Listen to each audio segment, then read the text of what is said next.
there's this common misconception that, oh, anything can happen to kids and they'll just be fine. They bounce back. And we know that that's not true, right? Like that's not true. Kids need support and love to heal from things just as much as adults do. And we started recognizing and being responsive to our families, and we realized that their experiences shaped them, and that there were a lot of things, a lot of traumas that they had lived through, like crossing the border, culture shock, in some cases sexual assault, living in refugee camps, all of those things. And we did the research to find out that these things impact your brain, and they impact our kids' development. They impact the way that they act, the decisions that they make. We know now that trauma actually shuts down the parts of your brain that are creative. And so we were having students that they couldn't even think about what they wanted to be when they were adults. And we realized that it was on us and that we needed to do a part to help fix that. And so we started, reaching out to community leaders that were, leading this work.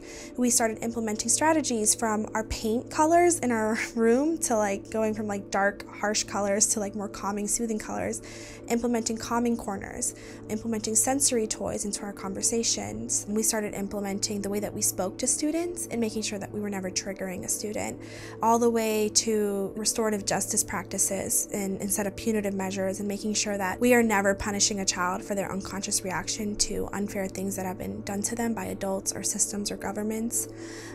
We went from, including more parents into our conversations. And so we have seen vecinas, neighbors, coming together and starting to talk about their problems and being more open because they attended a parent support group and they realized that it feels good to talk about these things, and talking to our staff about trauma-informed care and having the process of them learning about what that is. Just implementing the mindset that every kid can heal and do better, and that every kid should have the opportunity and space to acknowledge their actions and restore the justice and work and heal from there.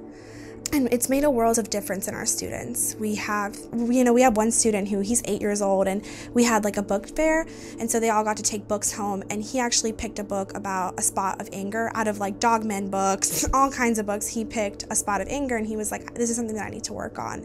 And he's 8, and so the self-awareness of this 8-year-old just blew my mind. I had not had that self-awareness at 8 years old. And we have students that are talking about their experiences and telling me, this made me very scared, and they're practicing breathing exercises. I have one student actually who his mom actually works with breathing exercises with him at home because he gets really anxious. And when I start to see him in class and he's getting really, I can literally just go. And he will just start breathing to ground himself. And so just little things like that have really made a difference. We know that these are things that have to happen because of what's going on in the country, in their home countries, because of their experiences. And we hope that with advocacy and the continuation of our work, hopefully one day these aren't things that every kid has to be taught, and that they can just be safe. One day all kids will be safe.